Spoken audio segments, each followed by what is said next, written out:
Est-ce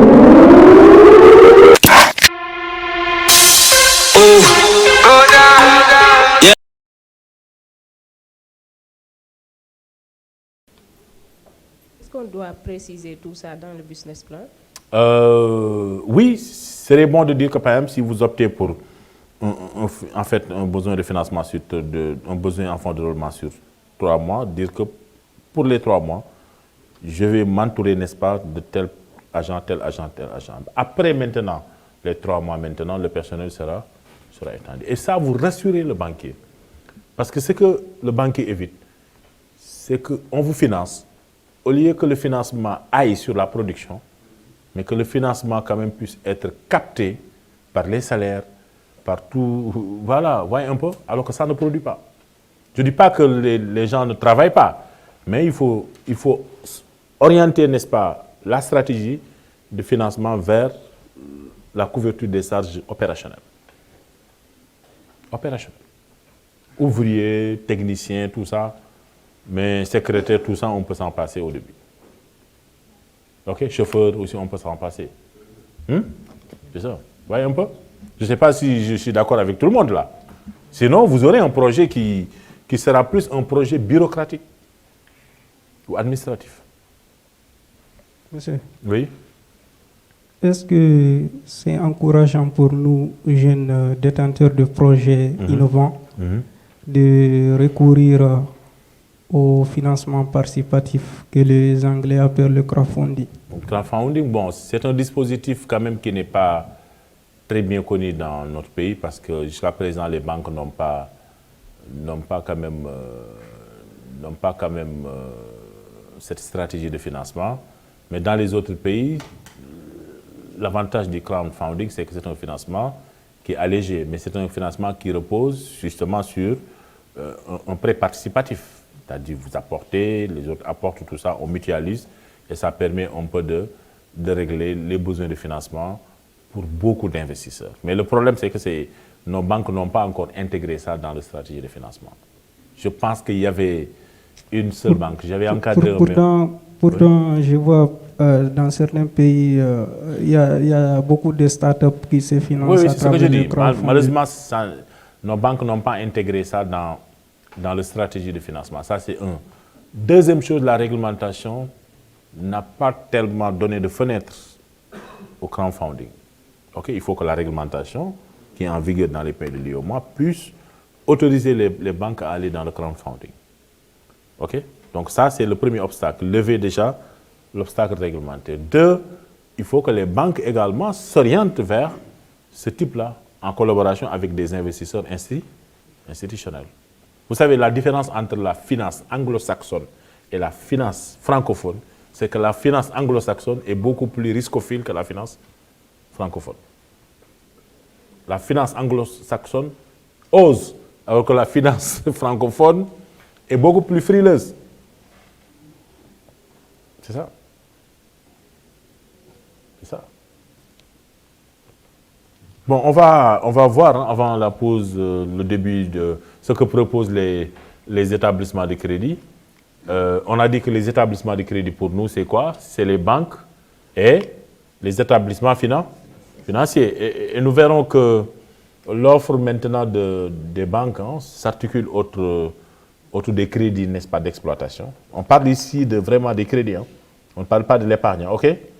Les crédits d'investissement et les crédits de signature. Les crédits de signature, c'est tout ce que la banque vous donne, n'est-ce pas, comme lettre d'engagement pour soumissionner, n'est-ce pas, par rapport au marché, etc. Tout à l'heure, notre interlocuteur avait soumissionné à un marché et il voulait maintenant que la banque lui fasse ce qu'on appelle une avance de marché. Okay? Donc ici, c'est vraiment des engagements de signature. Okay? On va y revenir parce qu'ici, la banque ne donne que son engagement et engage sa responsabilité en cas de non-exécution du marché. Okay? Pour les crédits d'exploitation, alors c'est le financement des besoins à court terme. Alors on a dit que le court terme ici, c'est lié au cycle de production et de commercialisation. 2 ans. On l'a dit hier, hein? 2 ans, maximum 2 ans. OK? Et parmi les crédits d'exploitation, il y a ce qu'on appelle la facilité de caisse. Et il y a ce qu'on appelle le découvert.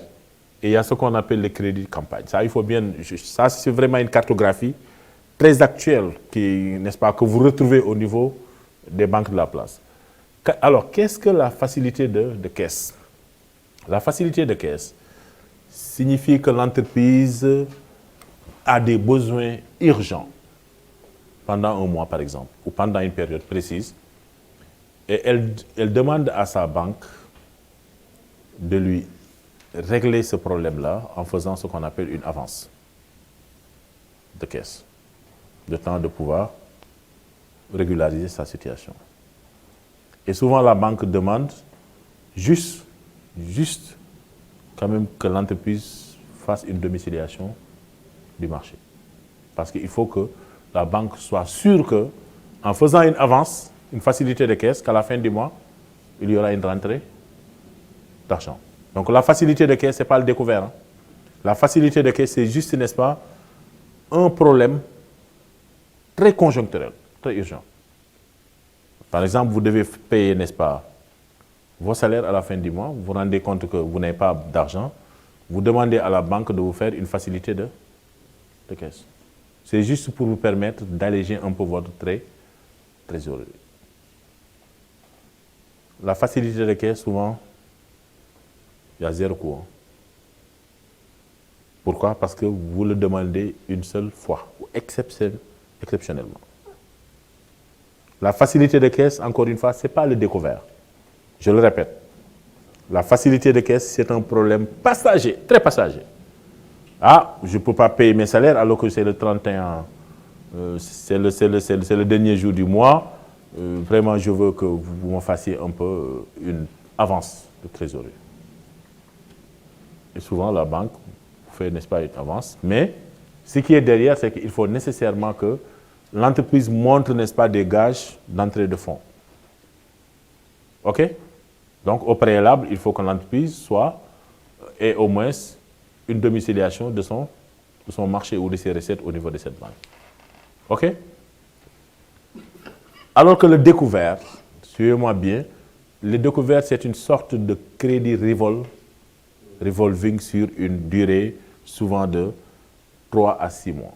Ça peut aller même jusqu'à 1 an pour certaines institutions. Je répète, le crédit, le découvert, c'est un crédit à très court terme, mais revolving. Revolving, c'est-à-dire bien sûr il y a le plafond. Et sur une durée entre 6 et 1 an. Ou 3 à 6 mois. Ça dépend des institutions. Et comment ça se passe? Vous avez des besoins pendant 6 mois de 10 millions. Vous demandez à la banque de vous ouvrir une ligne de découvert. La ligne de découvert, c'est 10 millions. Maintenant, ces 10 millions-là, vous pouvez les utiliser pendant les 6 mois, même quand votre compte n'a pas de l'argent.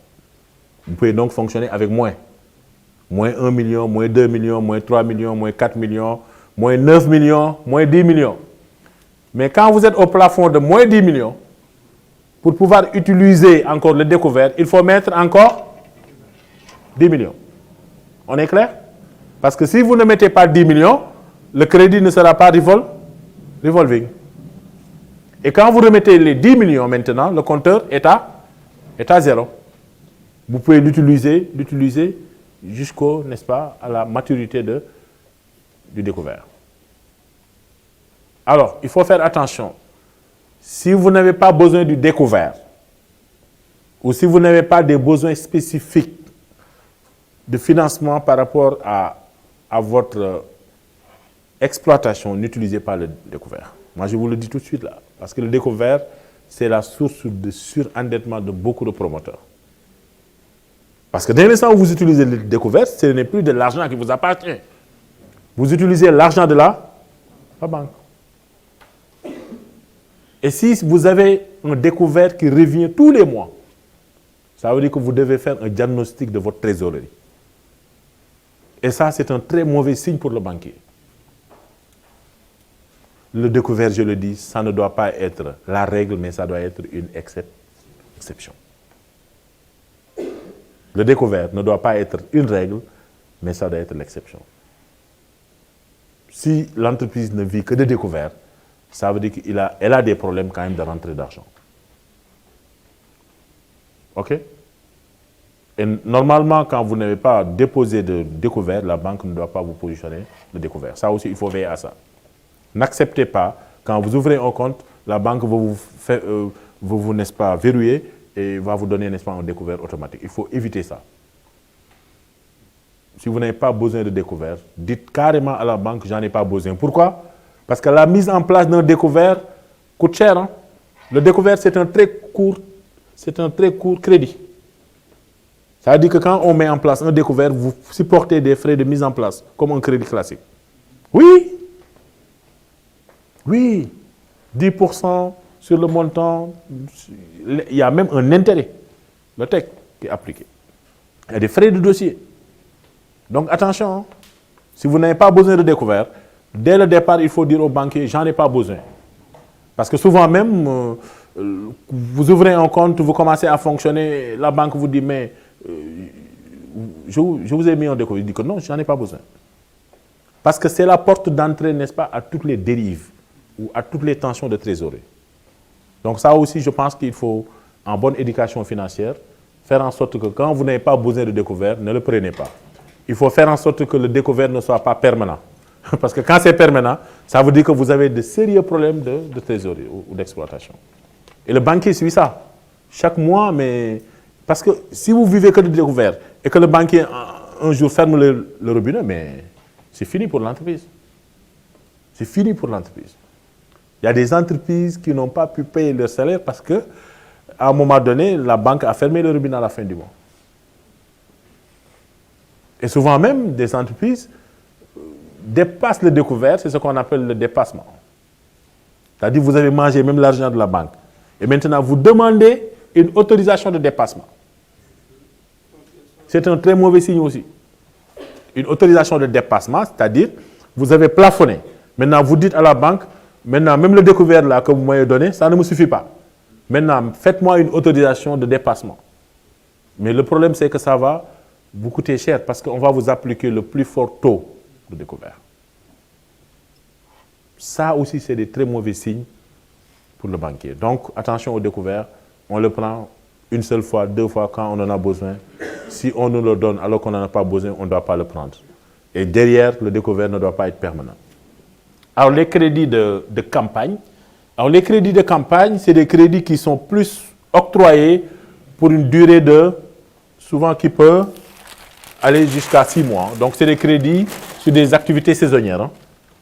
Donc, les crédits de campagne.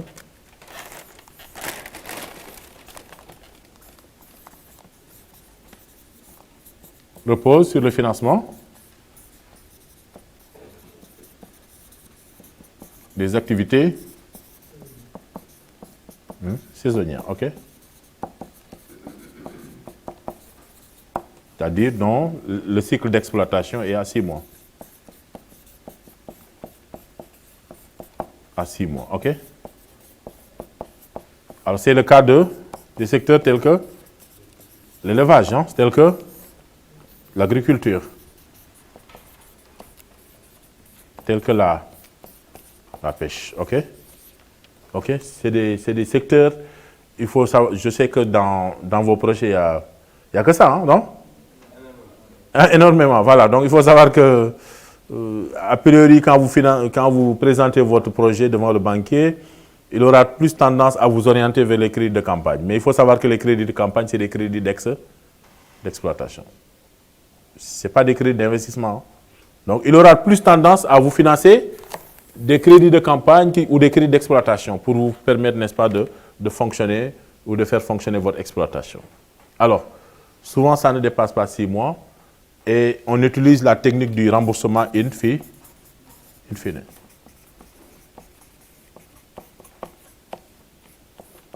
C'est-à-dire, on rembourse à la fin de la campagne. OK? On rembourse tout, le capital et tous les intérêts. OK? Donc ça aussi, c'est un risque parce que si l'activité ne marche pas durant la campagne, vous aurez des difficultés. Vous voyez la raison pour laquelle les banquiers ou les bailleurs sont assez réticents pour financer quand même les activités qui reposent sur la saisonnalité. Donc vous, en tant que promoteur, vous devez avoir une stratégie qui permet d'avoir un cycle de production et d'exploitation durant toute l'année. Je ne sais pas si je me fais comprendre. Ne pas se dire que je repose ma production que sur 6 mois. Non. Il faut essayer non seulement de diversifier votre activité, mais avoir dans toute la durée de votre projet quand même un cycle qui est beaucoup plus long. OK? Ça évite un peu un certain nombre de difficultés. Oui, allez-y, prenez le micro.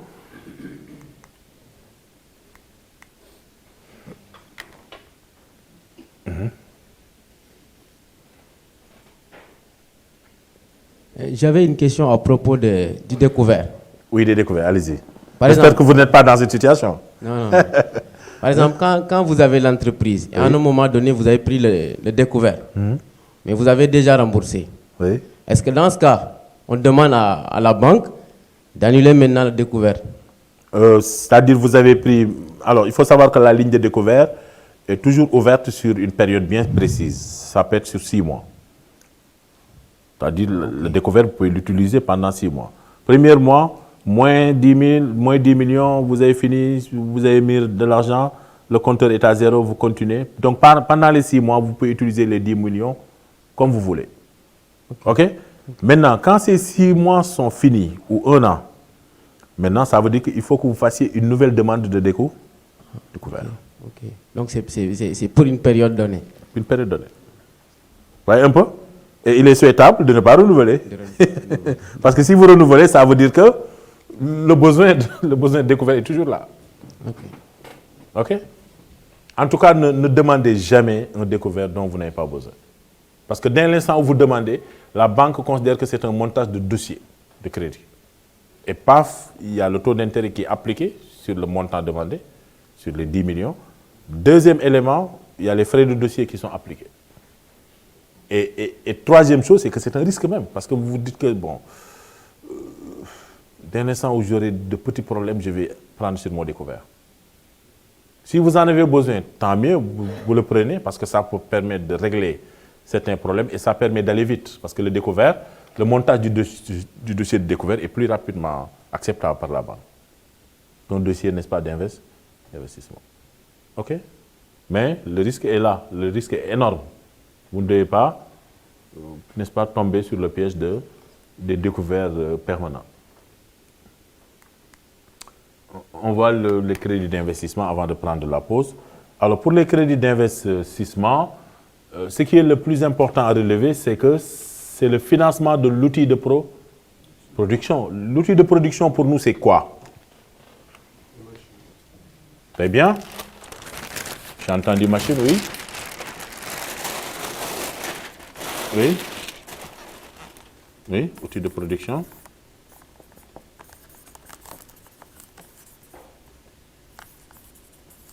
Machine, oui. Alors. Oui, on a dit. Machine, oui. Équipement.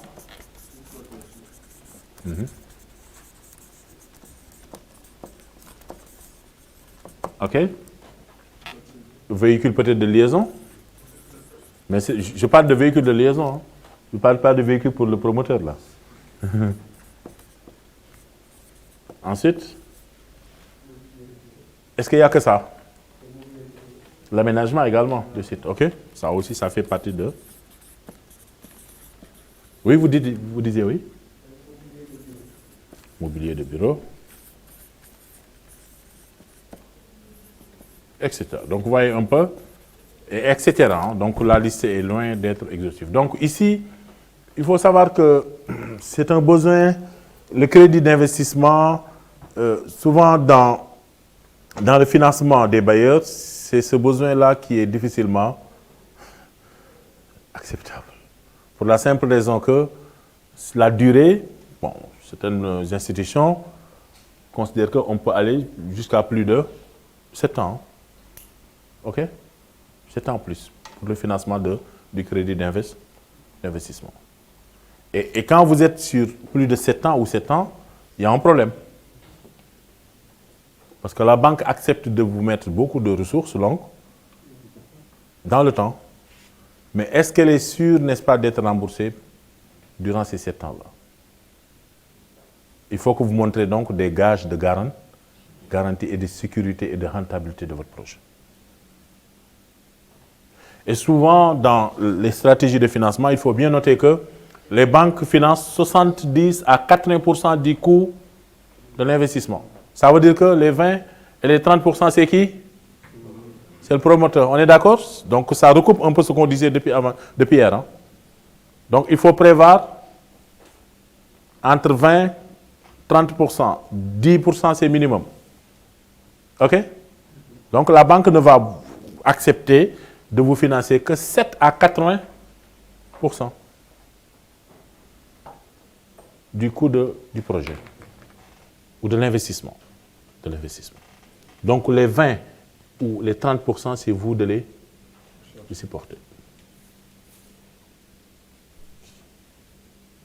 Ça, c'est à méditer. Hein? Donc, cherchons des terrains, cherchons quand même un aménagement. Même quand on a un véhicule qui n'est pas neuf, qui peut servir de véhicule de liaison, ça peut être un bon... Voilà, vous dites à la banque, moi j'ai un véhicule, bien qu'il n'est pas neuf, mais ça peut me servir de véhicule de liaison, donc je vais le mettre dans le projet. Deux questions en ligne. Oui, allez-y. Il y a M. Yahya Diaw qui dit est-il plus facile d'avoir un financement dans une banque où on a déjà domicilié un salaire? En tant que personne physique ou personne morale? Peut-être que bon, je peux analyser les deux, après il va faire les déductions nécessaires. Lorsque je suis une personne physique, il est beaucoup plus facile, en tout cas, d'avoir un crédit dans une banque où j'ai domicilié, n'est-ce pas, mon salaire. Ça, c'est évident, parce que la banque considère qu'il y a la régularité déjà du revenu, et le revenu ici, la domiciliation est irrévocable. Sauf si l'employé change d'entreprise, et dans ce cas même, il faut que l'employeur écrive, n'est-ce pas, à la banque pour lui signifier ça. Donc, les banques ont tendance à s'orienter davantage vers les crédits à la consommation ou les crédits particuliers, parce que c'est plus sûr, il n'y a pas de risque. Sauf si la personne est licenciée ou si la personne est décédée, il y a la couverture assurance vie. Mais c'est un crédit presque qui est sûr à 95% des cas. Maintenant, lorsque je suis un promoteur et je suis un entrepreneur individuel, donc avec un statut juridique bien précis, c'est là où il faut faire la part des choses.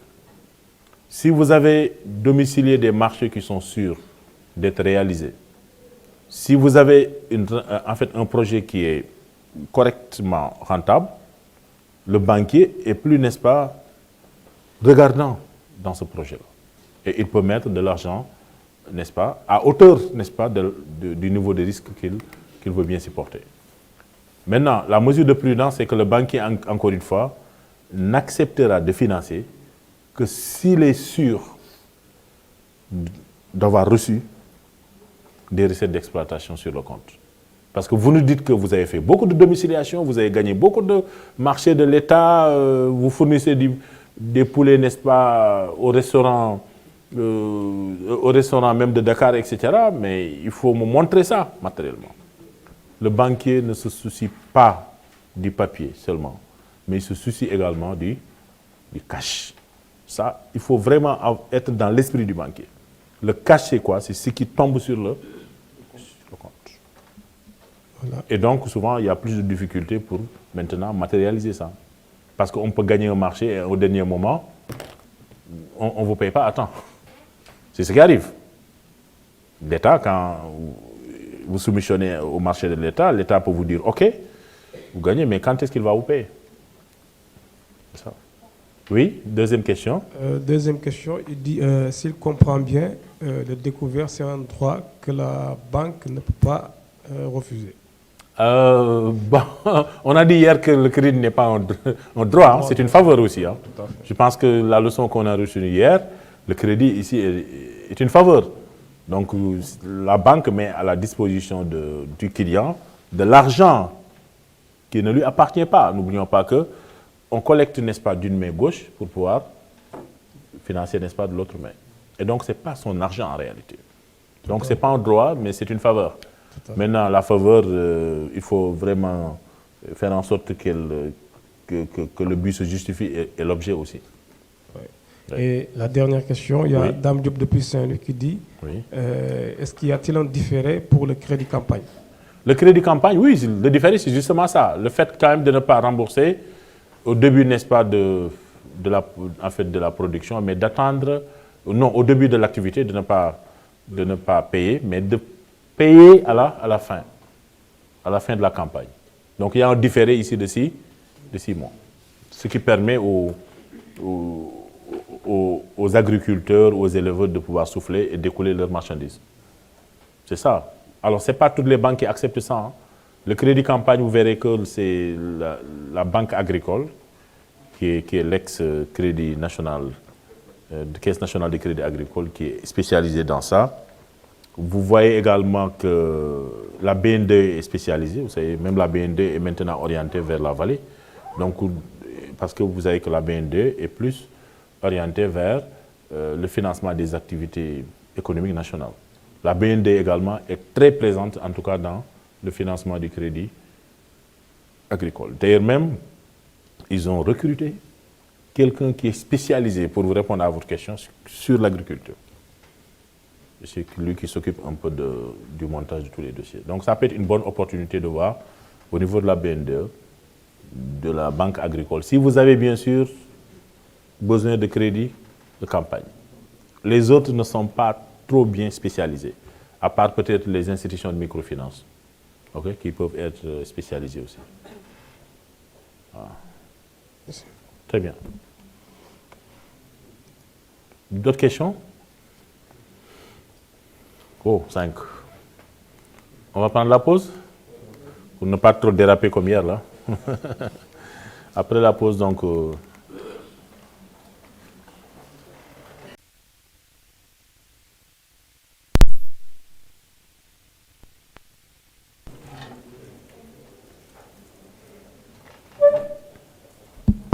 Voilà, c'est bon.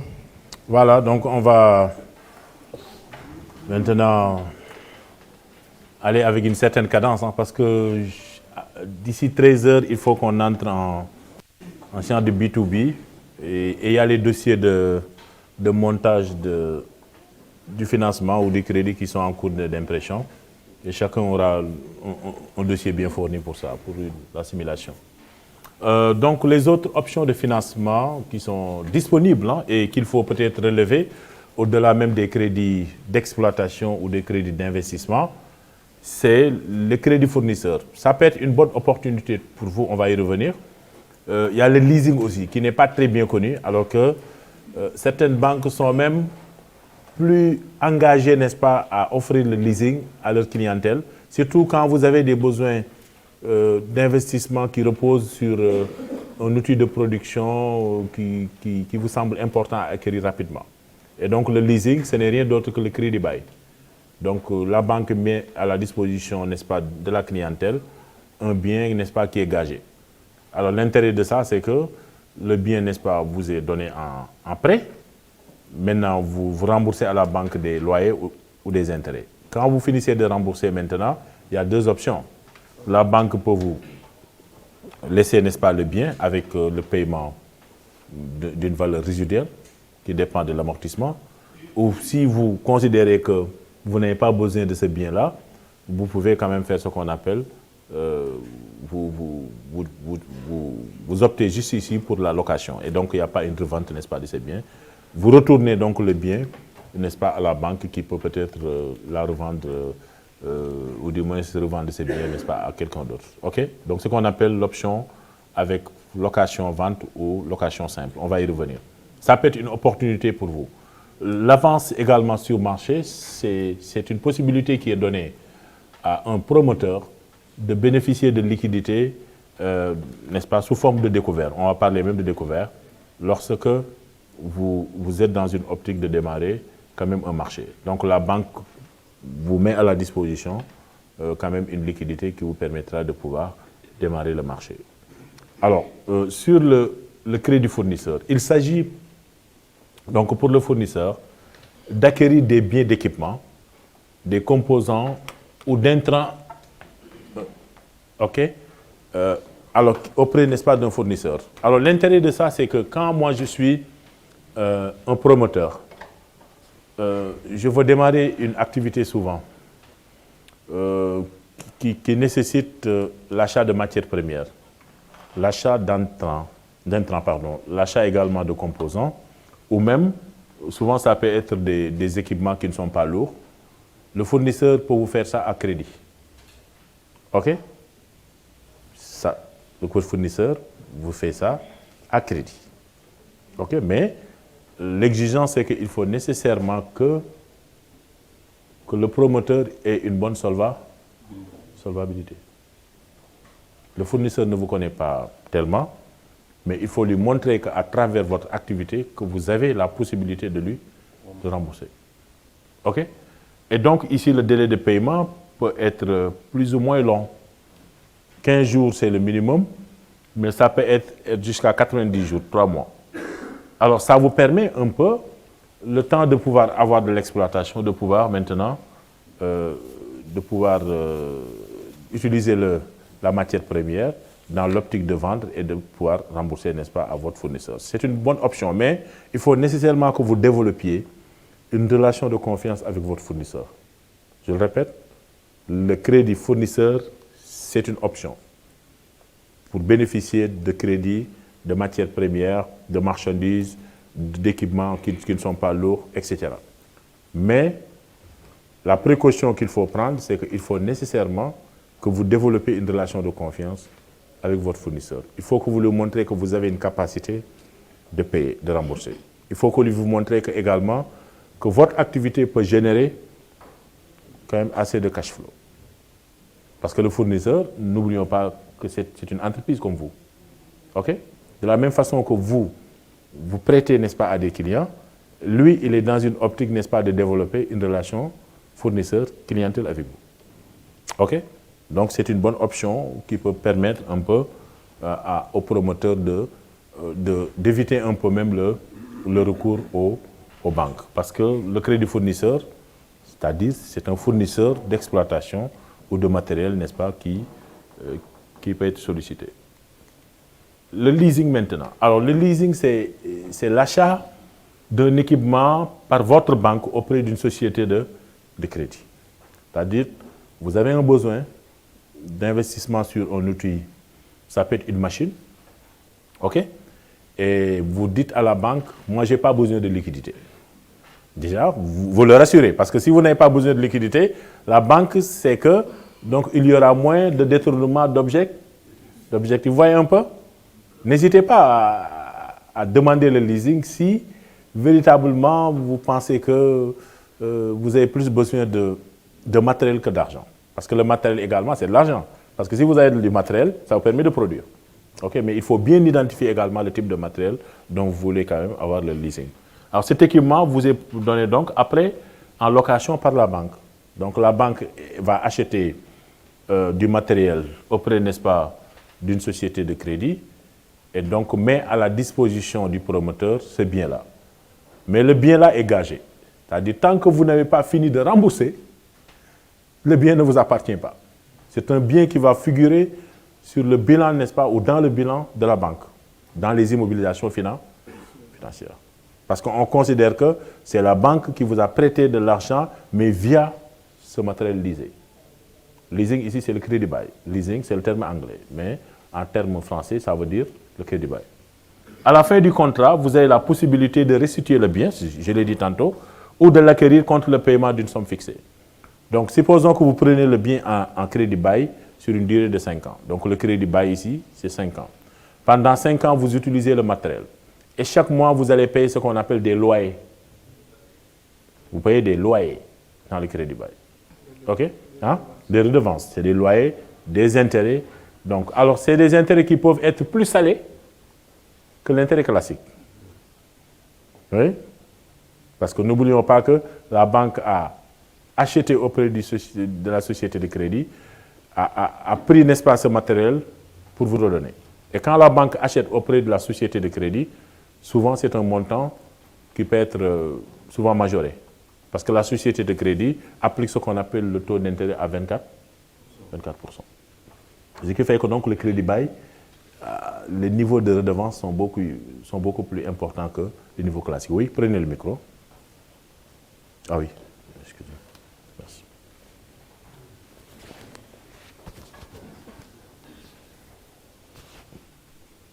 Si l'objet du leasing est une machine, Oui. avec une probabilité assez grande qu'il ait besoin de maintenance ou qu'il ait des réparations à faire, dans ce cas-là, cela sera imputé à la banque ou Non, en fait, c'est la société qui a produit, n'est-ce pas, le crédit, en fait, le bien qui va, n'est-ce pas, intégrer, n'est-ce pas, la maintenance. La maintenance ici est du ressort de la société qui a donné l'équipement. Donc, c'est intégré dans le contrat. OK? Très bien. Maintenant, il faut vraiment que la maintenance soit une maintenance allant dans le sens quand même du matériel, en fait, de l'exploitation du matériel. Il ne faut pas que la maintenance soit plus considérée comme par exemple, il peut arriver que vous ayez des pannes qui sont en dehors même de la maintenance. Ça, c'est vous qui allez le supporter. Vous voyez un peu? Mais la maintenance normale, c'est la banque via la société de crédit équipement qui va le fournir. OK? Voilà. Maintenant, je répète, il y a deux possibilités. La première possibilité, c'est qu'à la fin des 5 ans, vous décidez de rembourser le matériel. Donc, vous remettez le matériel. C'est ce qu'on appelle la location simple. C'est-à-dire, vous payez les mensualités. À la fin, maintenant, vous dites à la banque, je vous remets votre matériel, 5 ans. Mais ça, c'est une option qui n'est pas souhaitable. Parce que le matériel, vous le connaissez, vous l'avez utilisé. Et donc, comme votre exploitation ne se limite pas à 5 ans, rien ne vous empêche de conserver le matériel. Maintenant, si vous conservez le matériel, c'est ce qu'on appelle la location-vente. La location, elle est finie parce que vous avez déjà consommé les 5 ans. Maintenant, ce qui reste maintenant, c'est la vente de ce matériel-là, qui n'est plus en exercice. Maintenant, lorsque la banque va vous revendre ce matériel, elle va enlever tout ce que vous avez payé comme mensualité, et il va enlever également ce qu'on appelle les dotations aux amortissements. Ce qui suppose qu'à la fin quand même de ces 5 ans, la valeur, n'est-ce pas, de ces biens gagés aura une valeur qui va se rapprocher vraiment d'une valeur très, très, très minimale. Alors ça peut être une bonne opportunité pour vous, le crédit bail.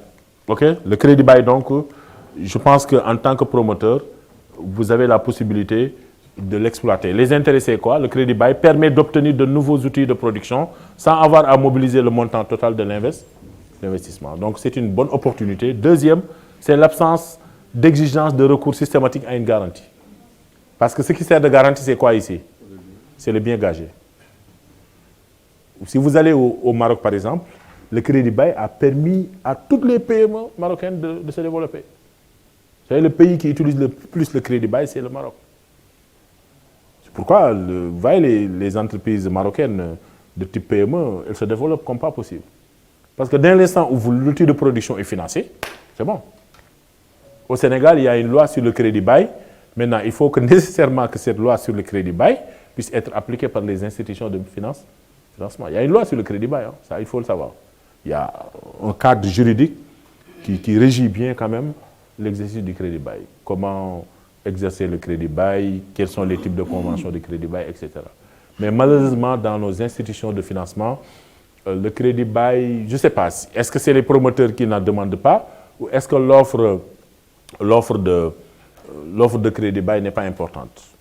Mais je vous dis que ça peut être un très bon intérêt pour vous. OK?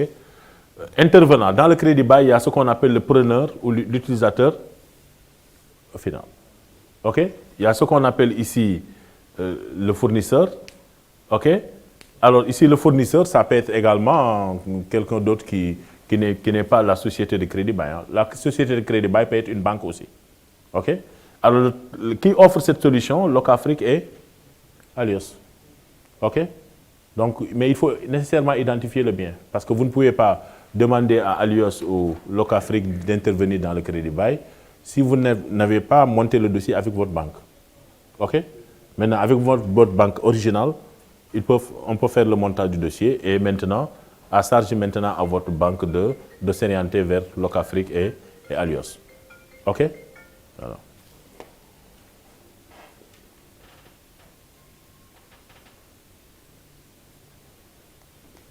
Alors, l'avance sur marché.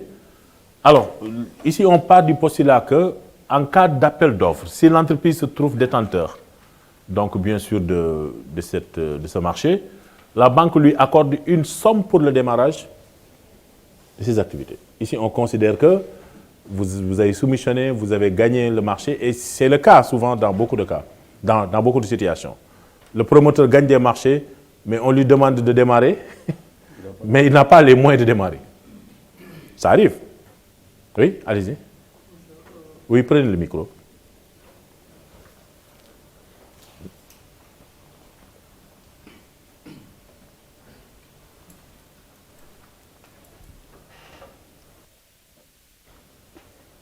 Oui.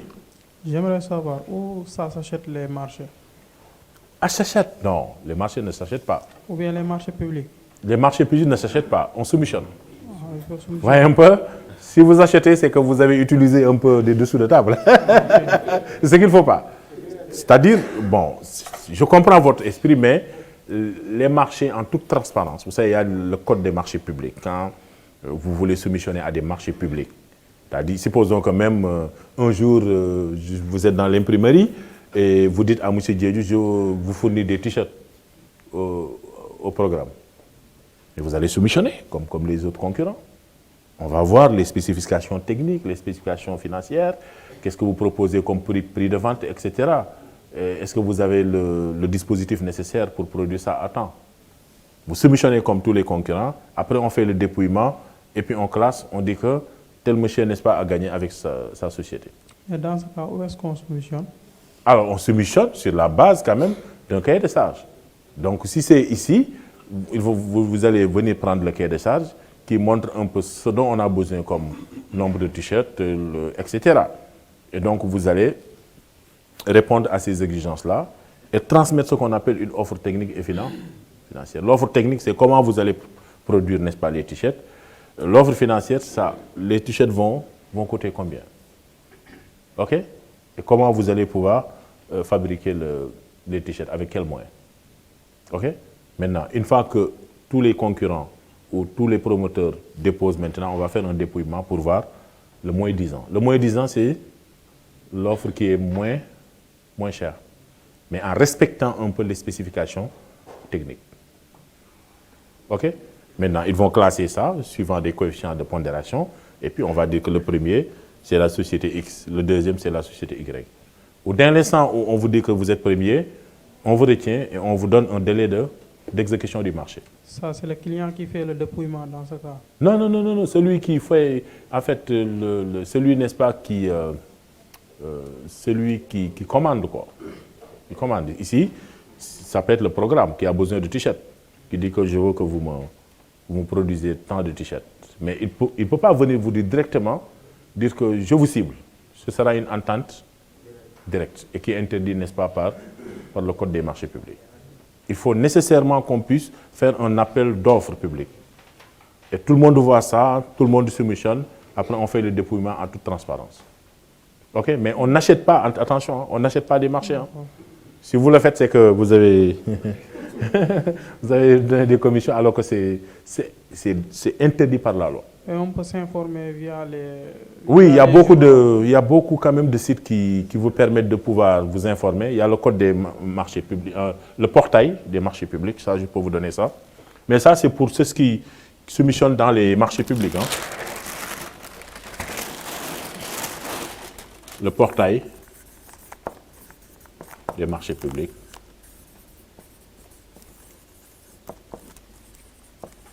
Du Sénégal, quoi, OK? Ça, si vous allez sur Google, vous verrez toutes les offres sur les marchés publics. Mais encore une fois, les marchés, n'est-ce pas, qui sont lancés par l'État. et ces démembrements-là.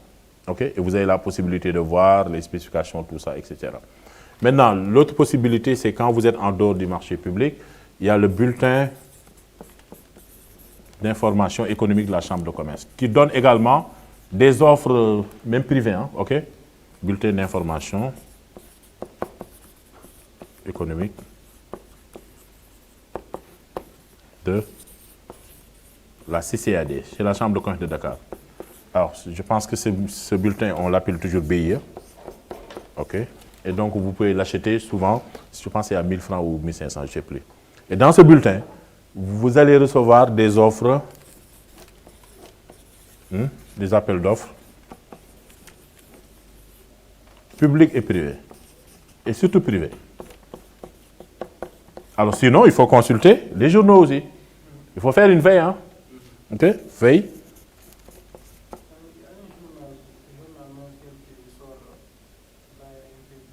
Oui, oui, en fait, mais ça, c'est plus dynamique, le portail. Parce que le portail, vous retrouvez, c'est plus dynamique. Alors que là-bas, c'est un bulletin mensuel, si vous attendez, alors qu'ici, c'est plus dynamique. Vous pouvez le consulter, hein, mais ça, c'est beaucoup plus dynamique. Veille sur la presse. Tous les jours, vous voyez dans la presse, hein, des soumissions. Mais il ne faut jamais acheter des marchés. Hein. Ça, c'est important quand même d'être très précis là-dessus, quoi. OK? OK? Autre question, oui, allez-y, prenez le micro.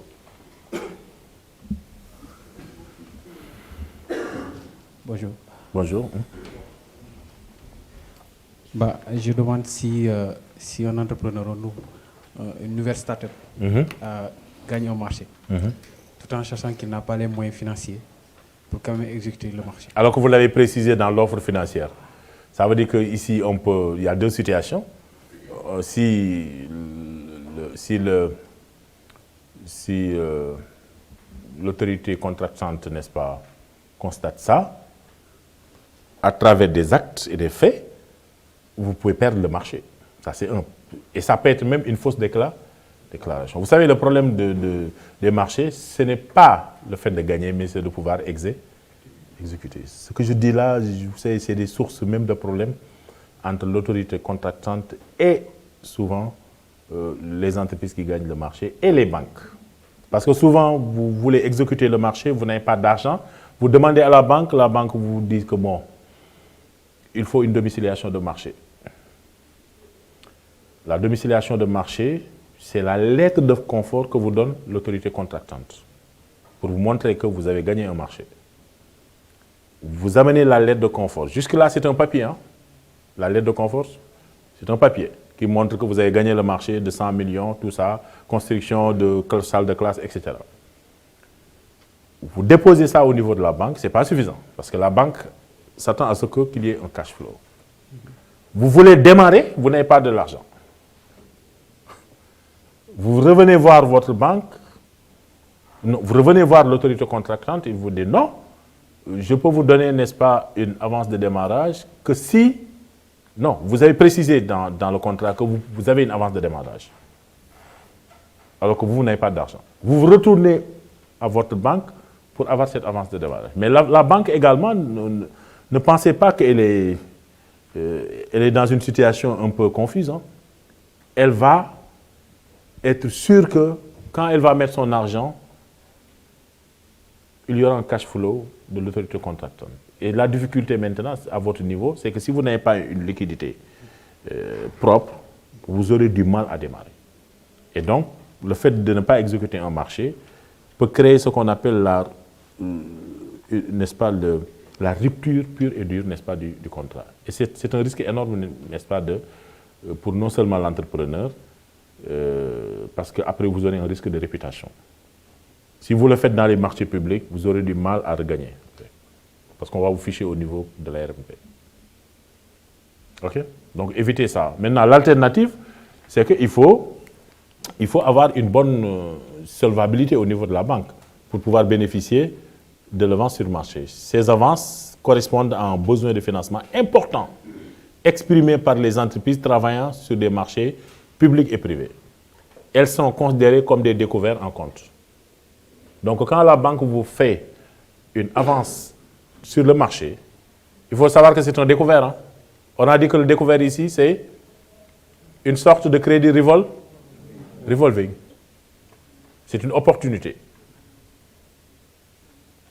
Le problème, c'est que est-ce que ce découvert sera suffisant pour couvrir tout le démarrage du marché? Surtout dans les BTP. Je ne sais pas s'il y a des gens qui sont dans les BTP. Ça bouffe de la liquidité. Il n'y a pas de BTP ici. Ça bouffe de la liquidité. On vous confie, n'est-ce pas, un projet de construction de coopérative d'habitat d'une valeur de 300 millions. Renseignez-vous si vous aurez assez de liquidité auprès de votre banque pour démarrer le marché. Parce que sinon, vous commencez le marché, vous faites la fondation, vous ne pouvez plus continuer. Et moi, j'ai vu un cas qui est extrêmement sensible, hein, qui était dans un dossier de médiation. On a même rompu quand même le contrat avec le promoteur immobilier. Et c'était un marché assez sensible. Je ne veux pas trop aventurer parce que c'était très sensible. Hein? Non, c'est pas. Vous voulez me soutirer ça, mais non, c'est pour vous dire que c'est extrêmement sensible. Quand vous êtes dans des domaines où il faut assez de liquidité pour le démarrage, il faut s'assurer que le montant de démarrage est conséquent, ou vous pouvez compléter ça auprès, n'est-ce pas, de bailleurs de fonds. Si ce n'est pas le cas, vous aurez à souffrir parce que l'autorité contractante va attendre beaucoup de temps pour vous donner le premier ou le deuxième acompte. Parce que c'est écrit dans le contrat. Vous commencez, vous mettez votre argent, je vais vous donner un premier acompte que si vous avez commencé à mettre la fondation. Ou si vous avez déjà fini quand même de mettre le bâtiment. Le deuxième acompte va venir que si la peinture est déjà faite. Le troisième acompte va venir que si j'ai mes clés. Donc, attention, dans le secteur, pour ceux qui sont dans les projets immobiliers, il faut savoir que ça bouffe beaucoup d'argent et vous devez avoir une avance de démarrage conséquente, n'est-ce pas? Et quand vous exprimez ça au niveau de la banque, il faut que ça soit clairement, n'est-ce pas, pris en compte. Parce que sinon, vous commencez et puis vous ne pouvez pas avancer. OK? Mais si c'est des petits montants, la banque peut-être est plus souple dans ça, quoi. Voilà. Alors, maintenant, on va passer maintenant sur le financement par les institutions de microfinance. Hein, les institutions de microfinance. Je les ai mis dans un tableau hein, parce que véritablement, on retrouve ces produits et services de crédit dans la plupart, n'est-ce pas, des institutions que j'ai citées ici. Hein. Vous avez le Crédit Mutuel, vous avez Cofina, vous avez Baobab, Pamecas, ACEP. Il y en a encore 7 ou 600 qui proposent presque la même catégorie. Oh là là, oh là là. Ah, ça, je ne m'étais pas étonné. Mon bouchoir. Ça, c'est le risque hein, opérationnel. Voilà. Hein? Qui est l'assureur? Ah oui, l'assureur, mais... Merci. On va faire attention. Alors, on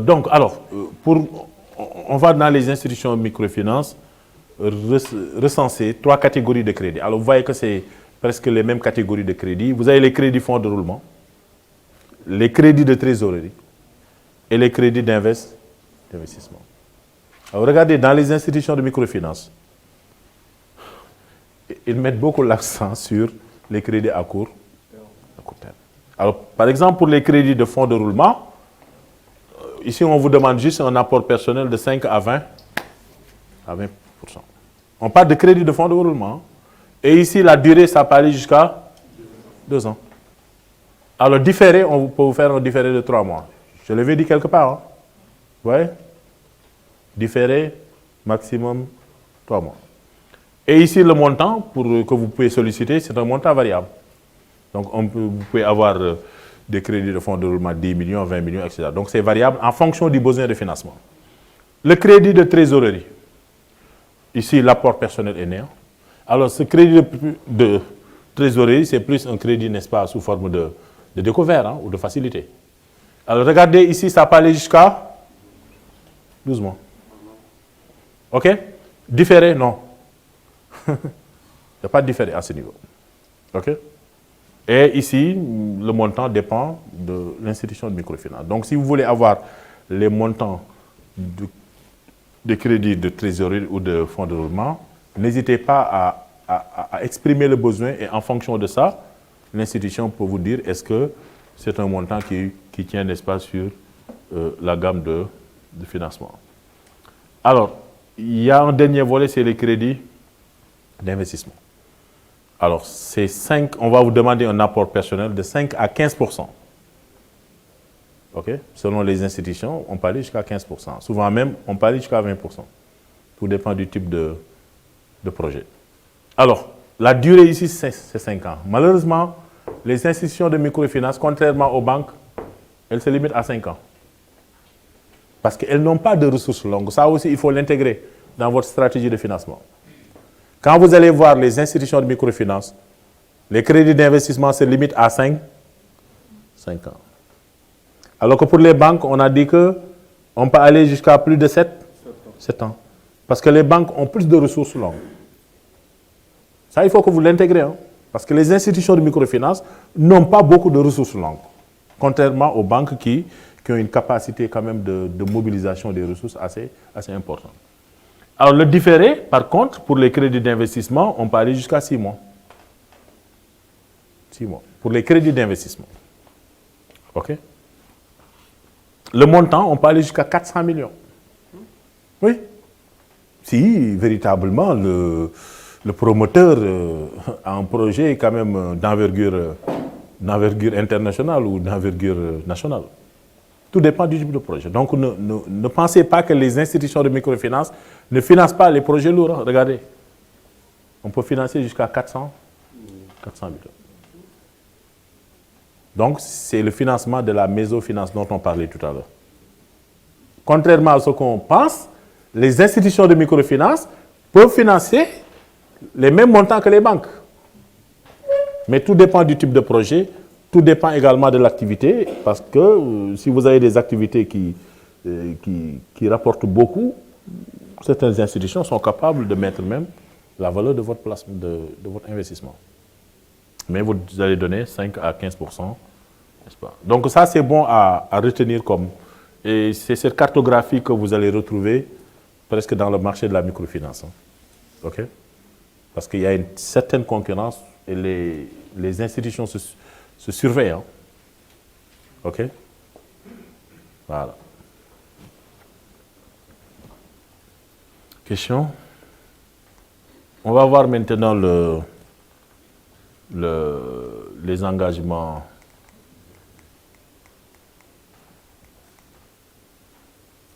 Attention.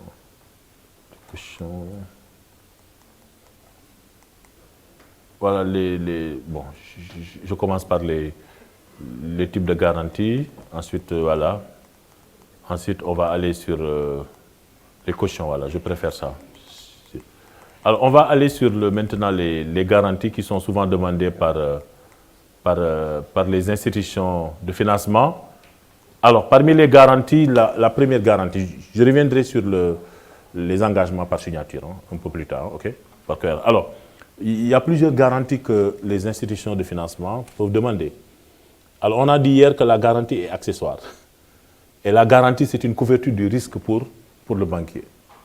Je vous prête mon argent. Maintenant, si vous ne me remboursez pas, est-ce que vous pouvez me donner quelque chose qui peut compenser ce risque? C'est la logique. Je vous donne mon argent. Mais si vous disparaissez maintenant, qui va me rembourser? Vous dites que,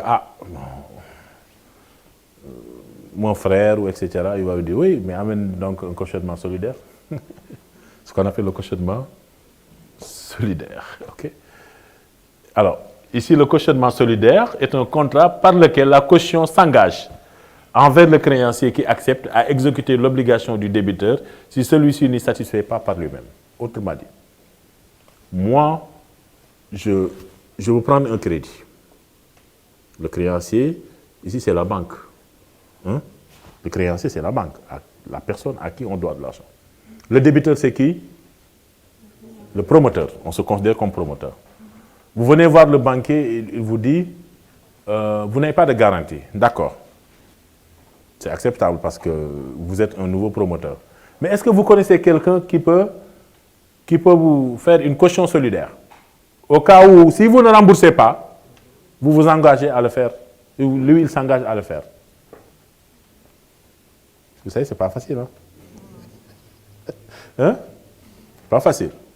Vous allez voir autour de vous, papa ou maman ou le frère, le grand frère, qui a peut-être une possibilité d'hypothéquer sa maison ou de gager son véhicule, ou même de donner un apport personnel, ou même de donner une domiciliation de son salaire. Au cas où maintenant, vous, débiteur, vous ne remboursez pas, lui, il s'engage à rembourser, parce qu'il va être poursuivi, n'est-ce pas, par des créanciers. C'est ce qu'on appelle le cautionnement solidaire. Mais celui qui accepte le cautionnement solidaire doit avoir une confiance en vous aussi. Il ne faut jamais accepter d'être une caution solidaire si vous ne connaissez pas la personne. Ou si vous doutez quand même de sa bonne moralité.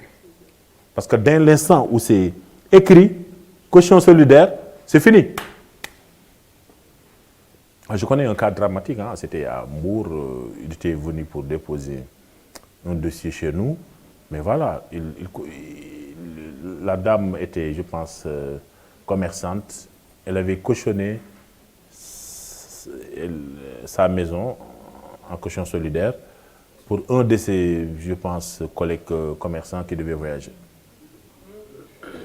Et malheureusement, ce qui s'est fait, c'est que quand vous faites un cautionnement solidaire, les débiteurs principaux risquent d'avoir, comme on le dit en finance, un comportement d'aléa de moralité. Parce que d'autant plus que lui, il n'a plus de risque, il peut s'engager, n'est-ce pas, à faire n'importe quoi, même des impayés. Étant entendu que quand il y aura problème, ce n'est pas lui qui va être poursuivi. Et malheureusement, la dame a connu ça, la caution solidaire, elle était caution solidaire, le débiteur principal a payé 2 mois après. Après, la banque a vendu sa maison. Ouais. Elle était veuve déjà.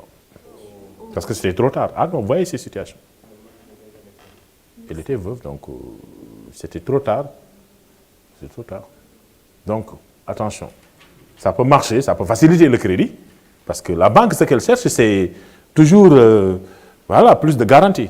Vous n'avez pas de garantie, vous, en tant que débiteur principal. Maintenant, est-ce que vous pouvez me chercher quelqu'un autour de vous qui a un bien, une voiture, un commerce, etc., et qui peut être une caution solidaire? Cette personne va s'engager, va écrire, va dire que si il ne paye pas, donc moi je m'engage à rembourser. Quel que soit Lucie, vous pouvez même saisir mes biens, mais ça c'est une lourde responsabilité. Donc voilà, c'est une opportunité quand même pour régler les problèmes de garantie, mais oui. Une question en ligne. Oui. Ça a été posé par M. Sek Saloum. Donc, oui, lui, il revient sur les différés. Oui. Il dit, est-ce que le différé n'aura pas d'impact sur les frais financiers? Absolument, on l'a dit hier. Oui, le différé ne fait que différer le paiement, la date de paiement, mais ça ne diffère pas, n'est-ce pas, la lourdeur, n'est-ce pas, des intérêts. Et ça va impacter même sur le remboursement de la mensualité, en termes de montant. Le montant sera beaucoup plus élevé. Vous devez payer en 1 an, vous avez bénéficié de différé de 3 mois, ça veut dire que vous allez payer en 9 mois ce que vous devez payer en 1 an.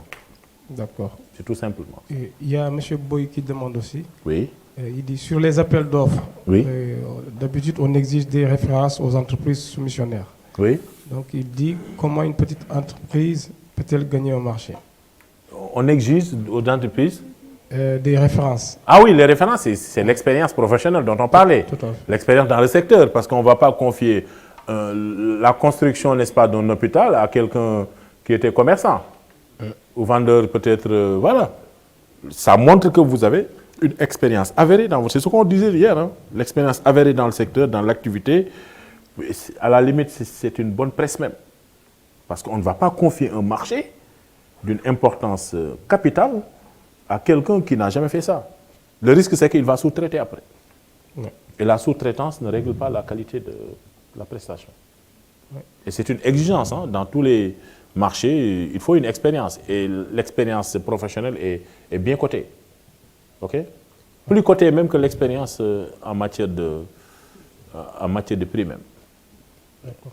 Et il y a Moussa Sen qui dit, à propos du leasing, il dit si le leasing demandé porte sur des kits solaires par exemple. Des kits solaires. Des kits solaires qu'on installe pour les clients. Oui. Est-ce que la banque a le droit de confisquer au client son kit? Ah, s'il ne paye pas. Bien sûr. Parce que le bien est gagé. Hein. Tant que si vous restez 2 mois, 3 mois sans rembourser, la banque va exécuter quand même la procédure de recouvrement. À l'amiable d'abord, parce que jusqu'à 3-6 mois, on peut négocier avec le débiteur pour voir les possibilités de restructuration ou de paiement. Maintenant, si ça ne prospère pas, la banque est obligée de récupérer même le bien. Parce que n'oublions pas que c'est sa garantie. Hein? C'est son bien également. Ouais. Pour tout bien. Hein? Pour tout bien. Oui. Et sa deuxième question, il dit, qu'est-ce qui est plus avantageux entre un leasing et le fait de faire un emprunt financier au cas où on voudrait acheter des marchandises d'ordre technique hors du pays? Hors du pays, ce serait difficile de faire le leasing. Hein. Ça vous coûte trop cher même. Souvent même, il faut des conventions au niveau international, les banques correspondants, tout ça. Dans ce cas, je pense qu'il faut utiliser un crédit classique et puis acheter le bien d'équipement directement. Au niveau international, le leasing, c'est complexe et ça coûte cher. Okay? Donc, il est préférable d'utiliser une offre de financement classique, hein, au détriment, n'est-ce pas, du leasing. Merci. Merci. Alors, donc, caution solidaire, on en a parlé. Caution solidaire pour les crédits individuels, ça c'est lorsque moi, je suis débiteur personnel et je veux une caution, n'est-ce pas, solidaire. Maintenant, il y a ce qu'on appelle le cautionnement solidaire pour les crédits en groupe. C'est le cas des GIE. Le GIE veut prendre un crédit groupe. Maintenant, ce que demande l'institution de financement, il faut que chacun signe sa caution. Alors, un conseil. Si vous êtes dans ça, il faut nécessairement que vous connaissiez les membres de votre GIE. Parce que si vous avez des membres qui ne payent pas, un seul membre qui ne paye pas, vous bloquez le remboursement de la caution pour les autres. Je ne sais pas si je me fais comprendre. Vous voulez un crédit de 10 millions. On demande à chaque membre une caution, n'est-ce pas, de 10 000 francs ou de 20 000 francs. Même si tout le monde rembourse et qu'il y ait une seule personne qui ne rembourse pas, la caution ou les cautions des autres sont bloquées.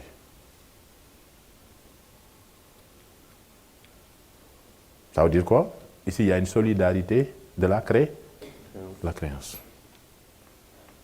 Donc, ce qu'on peut tirer comme leçon, c'est que quand vous allez, peut-être certains auront un statut de GIE, quand vous faites un crédit de groupe, assurez-vous que les membres du groupe, vous les connaissez.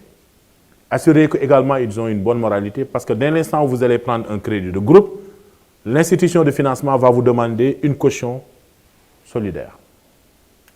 Et la caution solidaire, c'est que chaque membre va signer une caution. Mais s'il y a un membre qui ne signe pas alors que le crédit est fini, on ne va pas vous rembourser votre caution. Un seul membre, s'il ne paye pas. Parce qu'il y avait une solidarité de la dette pour la créance. Alors c'est un cas qui existe plutôt lorsque vous êtes en crédit de groupe, hein, dans le cadre des GIE ou voilà. Mais ce cas-là n'est pas tellement fréquent quand vous êtes un promoteur. Mais c'est plus spécifique ici au GIE ou au regroupement de femmes.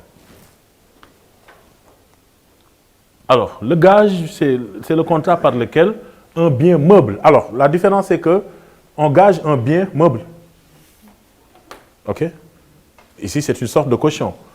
Alors, maintenant, si vous ne payez pas, hein, si vous ne payez pas, la banque ou le créancier peut prendre le bien.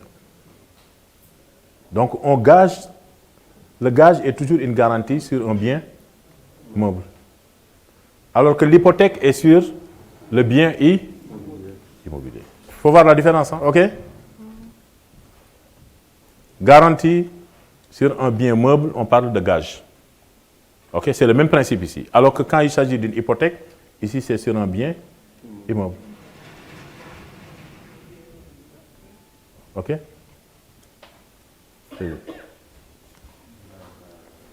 Alors souvent les dames qui fréquentent les institutions de microfinance, on leur demande de gager leurs bijoux. Vous connaissez, non? Où il n'y a jamais de, hein, de débitrice pour le... Hein? Donc il peut arriver quand même qu'il y ait beaucoup d'or, hein, à gager là. Hein? J'ai vu un cas où une dame qui avait gagé beaucoup de bijoux et la valeur c'était plus de 50 millions.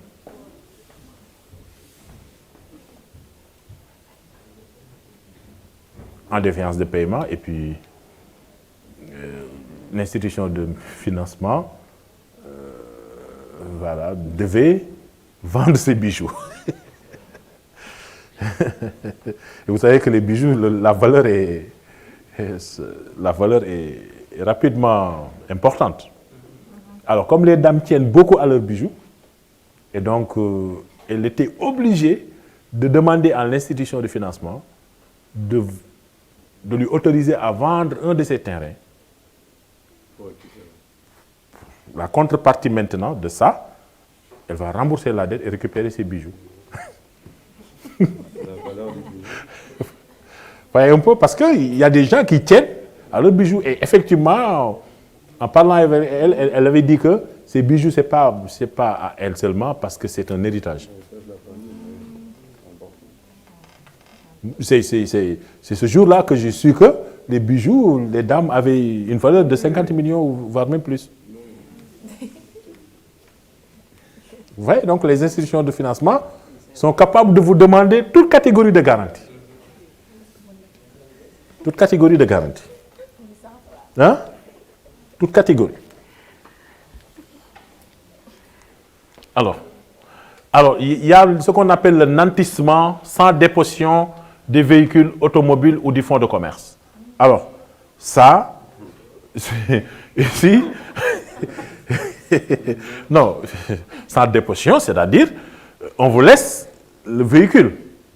Hein? Vous circulez, vous l'utilisez pour votre exploitation, tout ça. Mais le problème, c'est que vous ne pouvez pas vendre le véhicule sur la durée, n'est-ce pas, du crédit. Parce que le véhicule a été garanti, a été donné en garantie. La garantie, parce que dans le principe de la garantie, l'institution de financement ne vient pas prendre le bien. Non, ici, le nantissement, c'est sans déposition. On vous laisse le véhicule. Vous circulez tout ça. Mais quand vous ne remboursez pas, l'institution de financement a la possibilité de saisir le véhicule. Non, vous ne pouvez pas, parce que c'est gagé. Vous ne pouvez pas. C'est inscrit dans pardon? Ah, c'est un risque également. Ce qu'on appelle les risques liés aux engagements du hors-bilan. C'est souvent la raison pour laquelle certaines institutions de financement ne demandent pas seulement un nantissement, mais deux nantissements de véhicules. Je vous le dis, hein. Il y a une institution de microfinance, je ne vais pas citer son nom parce qu'elle est très spécialisée dans ça. Elle va vous demander deux nantissements. Parce que c'est justement pour faire face à ces risques-là. Parce que quand le véhicule ne marche pas, alors que vous l'avez, il y a un nantissement qui est derrière, ça veut dire que qui perd? C'est la banque. Donc pour faire face à ça, ils vont vous demander deux nantissements. Si vous avez un véhicule nanti, d'accord, ils vont vous demander, est-ce que vous n'avez pas une autre carte grise, même d'une autre personne? C'est pour réduire le risque. Oui, le micro, allez-y. Donc ça aussi. Alors il faut savoir que les actes de nantissement, pour vous permettre de parler, doivent être envoyés à l'enregistrement au niveau des impôts et domaines. Ça veut dire que vous ne pouvez pas le vendre. Et à l'inscription au niveau du tribunal régional. Vous ne pouvez pas. Sauf si vous le vendez à l'informel ou quelqu'un qui ne connaît pas le... Et c'est un risque même. Non? Oui. Voilà. Allez-y, oui. Voilà. Moi, j'ai un moulin à 1000. Oui. Donc, est-ce que je peux l'utiliser comme garantie? Oui, mais, ça peut... Oui. Ouais, oui. Le problème, c'est que je n'ai aucun papier. C'est-à-dire que je l'ai acheté dans l'informel. Donc, il n'y a aucun papier. Le problème, c'est ça. Le problème, c'est que c'est comme si vous me dites, vous avez un terrain, mais vous n'avez pas de papier pour... je pense que ce serait un peu difficile. Vous ne retrouvez pas, vous ne pouvez pas retracer celui qui vous a vendu ça. Je pense qu'il faut faire tout pour qu'il vous refasse quand même n'est-ce pas, une facture en bonne et due forme. Mais sans cela, ça ne peut pas être accepté en nantissement. Ça, c'est oui. Juste, j'enchaîne dans cette même perspective de garantie. Il y a M. Diallo qui demande est-ce que les garanties sont possédées par l'institution ou par l'entrepreneur? Alors, est-ce que c'est... Est-ce que les garanties sont possédées par l'institution? C'est-à-dire, peut-être, il veut dire les banques ou par l'entrepreneur? Non, parce que les garanties sont constituées par celui qui emprunte. Hein. Ouais. Maintenant, il faut savoir que dans la phase de la garantie, il y a deux. Il y a la constitution, il y a la réalisation. Mais dès l'instant où vous constituez une garantie, on considère qu'il y a une comment dire, c'est une main levée, non? Non. Il y a une prise en main. Il y a une prise en main sur la garantie. Vous ne pouvez plus considérer que ça vous appartient tant que vous n'avez pas fini de rembourser. Maintenant, lorsque vous ne remboursez pas, la banque va considérer que maintenant c'est un bien qui l'appartient et donc elle va réaliser la garantie pour rentrer dans ses fonds. Donc dans la phase de la garantie, il y a deux. Il y a la constitution de la garantie pour permettre une prise en main du bien par la banque. Maintenant, lorsque vous ne remboursez pas, c'est là où maintenant le bien va tomber sous l'escarpe, n'est-ce pas, sous la main, n'est-ce pas, de l'institution de financement. Maintenant, quand vous n'avez pas de difficulté de rembourser, par contre, vous avez fini de rembourser, mais n'oubliez pas encore une fois de faire une demande de main levée. Je l'ai dit hier. Hein. Il faut demander la main levée. Si vous ne le faites pas, vous continuez à utiliser le bien. Un jour, vous voulez vendre ce bien, on vous dit que non. On l'a inscrit toujours au niveau quand même des impôts et domaines. C'est un bien, n'est-ce pas, où la banque, n'est-ce pas, a une prise en main. Oui. J'enchaîne? Oui, allez-y, il n'y a pas de souci. Il y a Moustapha Samb qui demande à propos, en fait, si vous avez des propositions ou bien des recommandations à propos de la finance islamique. La finance islamique, on va y revenir parce que c'est un point sur lequel on va également parler. La finance islamique, pour ne pas trop anticiper sur ça, c'est une source de financement qui peut être disponible pour le prometteur. Mais la difficulté au Sénégal, si on voit un peu la cartographie du financement, c'est qu'il y a très peu d'acteurs qui offrent, n'est-ce pas, ce service. Il n'y a que la Banque islamique, n'est-ce pas, du Sénégal, la BIS, qui a un comportement guichet islamique. Alors, comment fonctionne le guichet islamique ou le guichet de prêt islamique? C'est-à-dire, ce guichet va prêter de l'argent islamique sur la base des dépôts islamiques. Donc, c'est un guichet qui est là. Maintenant, le principe de la finance islamique, c'est qu'on marche sur la prohibition, n'est-ce pas, du taux d'intérêt. C'est plus ici, on partage les profits et les pertes. C'est les 3 P. Pas les 4 P de la DER. Hein. Partage des pertes et des profits. Si on gagne ensemble. Si on perd ensemble. Maintenant, la difficulté de la finance islamique, c'est qu'il n'y a pas encore de cadre réglementaire spécifique comme dans les autres pays où vous pouvez avoir beaucoup de liquidités en finance islamique. Dans certains pays, par exemple, les projets sont financés pour la plupart par des fonds islamiques. Mais il y a un bémol, parce que la finance islamique ne vise pas certains secteurs d'activité. OK? La drogue,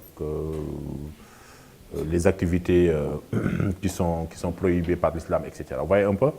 Donc il y a une délimitation dans le champ du financement. Oui. Mais ça peut être une bonne opportunité si on a des de la liquidité importante en dépôt islamique. Malheureusement, il y a très peu des épargnants qui proposent des dépôts islamiques parce que les gens se soucient plus de la rémunération des dépôts. C'est ça le problème. Oui. Donc, j'enchaîne. Oui. Il y a M. Diao qui demande c'est quoi la valeur résiduelle des investissements et comment le déterminer dans le business plan. Alors, la valeur résiduelle des investissements, c'est ce qui vous reste, n'est-ce pas, après utilisation de votre bien, mais après avoir déduit ce qu'on appelle les dotations aux amortissements. Oui, c'est ce que je suis en train de dire. C'est-à-dire, pour être plus simple, je ne vais pas entrer dans le détail analytique, mais ici, quand j'ai un bien, sa valeur d'acquisition, je vais enlever toutes les dotations aux amortissements. Parce que la dotation aux amortissements, c'est une charge décaissable ou non décaissable? Ah, c'est bien. Non décaissable. Parce que ici, c'est juste, n'est-ce pas, une sorte de provision que vous mettez à côté, n'est-ce pas, parce que vous êtes en train d'utiliser le bien. Donc, la valeur résiduelle, n'est-ce pas, de l'investissement, ce n'est rien d'autre que la différence entre la valeur d'acquisition de votre bien, la valeur initiale, moins l'ensemble, n'est-ce pas, des déductions faites par des dotations aux amortissements. Oui? Oui, M. Diédiou? Merci. C'est bon? Oui. Très bien, super. Prenez le micro. Bah. Ah, il y a des questions.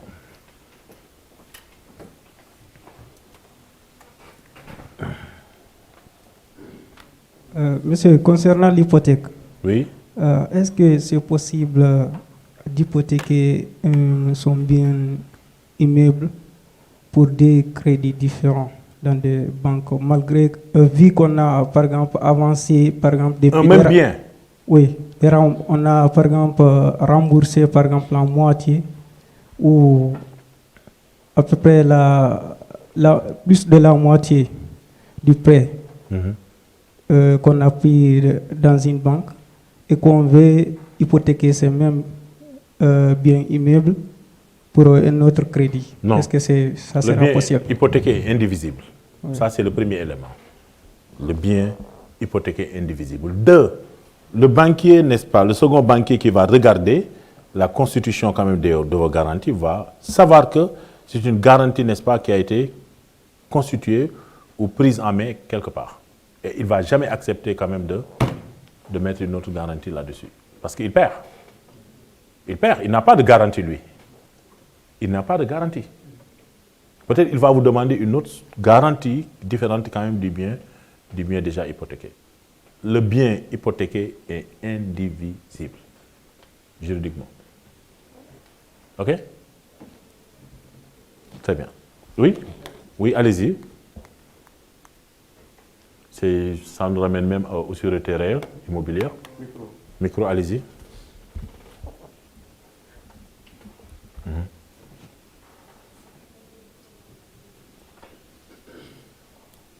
Oui.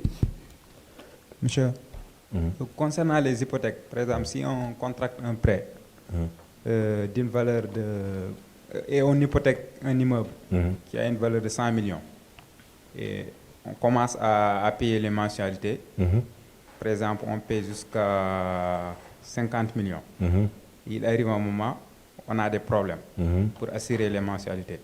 La banque, pour revendre l'immeuble, elle revend ça à la valeur qu'on avait évoquée au début, les 100 millions, ou bien elle la revend juste à 50 millions pour reprendre son argent. Alors, ce que vous devez savoir, c'est que ce que fait la banque, vous lui devez 50 millions de capital résiduel, supposons. Mais ce n'est pas 50 millions seulement. Parce que dès l'instant où vous êtes défaillant, la banque transmet votre dossier, n'est-ce pas, en cabinet d'avocat. Je ne sais pas si vous savez que c'est même le défaillant ou le débiteur qui va payer les frais de l'avocat, les frais de l'huissier. Et toutes les charges, n'est-ce pas, liées, n'est-ce pas, au non-paiement de ce crédit-là. Ce qui veut dire que la banque déjà va évaluer le préjudice financier. Souvent, il peut arriver quand même que vous lui devez 50 millions, mais si vous restez 2 ans, 3 ans sans payer, mais ça peut être un montant de 60 millions ou 70 millions. Et tout ça, on l'impute, n'est-ce pas, au débiteur. Parce que les intérêts ne s'arrêtent pas. Les intérêts intercalaires, ça ne s'arrête pas. Maintenant, une fois que maintenant le bien qui a été constitué va être vendu, vous savez, il y a une procédure. Il y a ce qu'on appelle la procédure de la criée. C'est comme une vente aux gens, mon cher. Ce que cherche la banque, c'est de se couvrir contre l'ensemble, n'est-ce pas, des charges liées au prêt. L'ensemble des charges liées à la procédure de recouvrement. D'abord. Et la criée, vous savez, c'est au plus fort. Au plus fort. Au plus fort, au plus fort. Maintenant, quand maintenant, par exemple, il y a quelqu'un qui donne 80 millions, la banque récupère ces 80 millions-là, ne va pas vous donner, parce que vous, dès l'instant où vous avez hypothéqué votre maison, vous considérez qu'on ne va rien vous rembourser. C'est une couverture contre le risque. Et même si la banque se fait une plus-value, elle va enregistrer ça au niveau comptable comme un produit financier. Ah oui, l'hypothèque est dangereuse. C'est-à-dire, vous n'attendez pas à ce que la banque vous donne un surplus pour vous dire que j'ai vendu votre maison, voilà ce qui me reste. Il faut qu'on se dise. C'est un risque, hein? La couverture du risque est unique ici. Elle va faire en sorte que maintenant, qu'elle se couvre contre tous les risques ou toutes les charges opérationnelles. Et maintenant, elle va faire en sorte que le bien puisse être vendu avec une survaleur. Et le différentiel de ce survaleur-là va être considéré comme un produit financier. Mais je vous rassure que les banques n'ont pas le rôle d'être quand même des vendeurs d'immeubles. Elles le font juste parce que c'est une façon de se couvrir contre les risques. Parce qu'il y a la réglementation qui vous dit que si une personne ne vous paye pas, pendant un laps de temps, vous devez aller en procédure judiciaire. Mais tant que la procédure judiciaire n'est pas épuisée, vous n'avez pas le droit de vendre le terrain. Et même quand vous vendez le terrain, il faut respecter un certain nombre de procédures. Il faut qu'on évalue la valeur, n'est-ce pas, du bien. Il faut qu'on passe par ce qu'on appelle la vente à la criée, et que le plus offrant maintenant va prendre le bien. Et la contrepartie maintenant va permettre à la banque de faire face à toutes ces charges. Mais n'espérez pas, encore une fois, avoir le remboursement d'une plus-value. Ça, c'est impensable. Oui. Parce que vous avez... Oui, allez, oui. Question? Oui. En fait, c'est une question qui est venue depuis Kolda. Oui. Un joueur qui a posé ça, c'est M. El Haji Wak Ndiaye. Oui. Voilà. Donc là, il dit, il voudrait savoir, est-ce que la banque se base forcément sur la valeur en espèces du gage pour vous prêter de l'argent? Sur la valeur de l'espèce, hein? Oui, du gage. Espèce du gage, c'est-à-dire... Hein? Peut-être. Bon, il va oui, clarifier. parce que si c'est en espèces, on considère que c'est un apport personnel ou une épargne bloquée, on va le voir. Tout à fait. Donc si c'est en espèces, on considère que c'est une sorte de garantie, mais ici la garantie est plus un apport personnel. OK?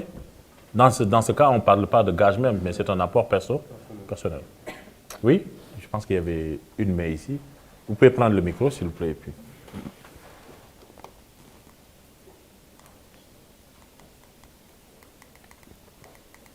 Monsieur Diadjou, vous pouvez nous aider à imprimer le document là? Il faut juste envoyer quelqu'un au niveau de M. Dia, celui qui fait l'impression. D'accord. Voilà. Peut-être si vous avez une clé, vous le mettez là-bas. D'accord. Ou je lui envoie? Oui, vous lui envoyez ça directement. Voilà, je l'appelle. Voilà. Hein? Vous lui envoyez ça par mail et je l'appelle. D'accord, très bien. Parce que je pense que quand on va finir ça, on va de 13h à... Oui, allez-y, je vous écoute. Je suis en train d'envoyer ça. Excusez-moi. Bonjour. Si, par exemple, je travaille dans une société privée et je prends un prêt, par exemple, de 10 millions, et que quelques mois plus tard, la société où je travaillais s'est éteinte, qu'est-ce qui pourra... Je n'ai plus de revenus pour payer la banque. Qu'est-ce qui pourra m'arriver? Alors, vous savez, il y a une assurance qui est appelée assurance perte d'emploi. Malheureusement, qui n'est pas tellement connue, mais ça couvre quand même les agents qui ont contracté des crédits et plus tard qui ont perdu leurs emplois à faire face à une possibilité, n'est-ce pas, de remboursement par la compagnie d'assurance. C'est comme l'assurance vie. Donc, il y a justement une assurance perte d'emploi. Maintenant, il faut savoir que l'assurance perte d'emploi ne couvre pas la totalité du montant que vous avez contracté. Elle va couvrir un montant et vous, en tant que travailleur, vous allez subir ce qu'on appelle une co-assurance. La co-assurance, c'est une partie du montant du crédit que vous allez supporter parce que tout ne peut pas être endossé également à la compagnie d'assurance. OK? Mais c'est bien possible, hein, l'assurance perte sur emploi. Oui, autre question. Oui, donc on va avancer. J'envoie juste à Mouchidia le canevas là, le dossier de crédit.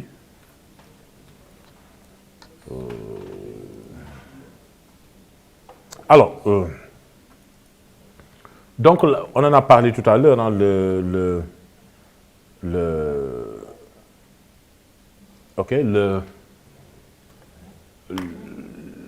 l'autre hypothèque, l'autre garantie, c'est les hypothèques. Hein. C'est ce qu'on appelle la sûreté réelle immobilière. En réalité, le terme qui est consacré, c'est sûreté réelle immobilière. Quand on parle de sûreté réelle immobilière, ici, on pense à l'hypothèque conventionnelle, ou l'hypothèque, hein, des immeubles.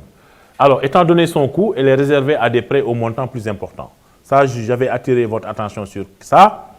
Lorsque vous avez un prêt qui est supérieur à 5 millions, la banque peut vous demander d'hypothéquer votre bien, ou votre maison, ou votre terrain. Mais si c'est inférieur à 5 millions, la banque n'a pas ce droit. Donc, bien retenir cette leçon-là. Une institution de microfinance ou une institution bancaire n'a pas le droit de vous demander une hypothèque si le crédit n'est pas supérieur ou égal à 5 millions. Ça, on l'a dit, on va le redire. OK?